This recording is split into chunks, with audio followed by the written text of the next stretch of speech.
Oman, Dubai, Muscat, કતાર જ્યારે કાર્યક્રમો આપતી હતી ને ત્યાં મિત્રો મુસ્લિમ કન્ટ્રીના દેશ છે. દીકરીઓના 24 પ્રોગ્રામ જોઈ અને એટલા ખુશ થયા, એટલા રાજી થયા. બીજે દિવસે ડાયાભાઈ નાથાભાઈ નકુમને મળી આ તમામ દીકરીઓને સ્પેશિયલ પાર્ટી આપી અને વિશ્વનું ઊંચામાં ઊંચું બિલ્ડિંગ એટલે બુર્જ ખલીફા ઉપર ઈ મુસ્લિમ કન્ટ્રીના મુસ્લિમ ભાઈઓ આ દીકરીઓને ફરવા માટે લઈ ગયા હતા. ભલામણ એ ખતવારા તરીકે આનાથી વધુ આપણે માટે આનંદની ક્ષણ કઈ હોઈ શકે?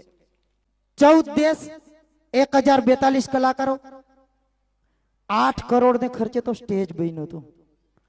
આપણી દીકરીઓએ જ્યારે આ મહાઆરતી પ્રસ્તુત કરીને ત્યારે ઓસ્ટ્રેલિયન ટ્રાવેલ રાઇટર્સ નો લેખક ગ્રેહામ સિમન્સ એમણે આપણી આ દીકરીઓની મહાઆરતી જોઈ અને એટલું જ લખી શક્યો ગ્રેહામ સિમન્સ કે પૃથ્વીનો ભવ્યતમ ઉત્સવ એટલે આનાથી કોઈ સારી આર્ટ ન હોઈ શકે, આનાથી સારું કોઈ પરફોર્મન્સ ન હોઈ શકે, આનાથી કોઈ સારી કલા ન હોઈ શકે.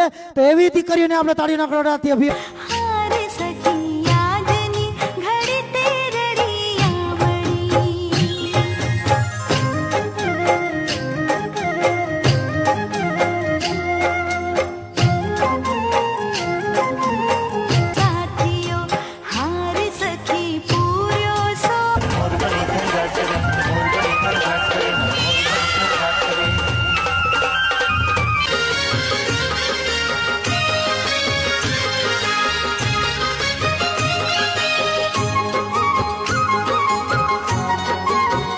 અને કૃષ્ણના મિત્ર ભાવ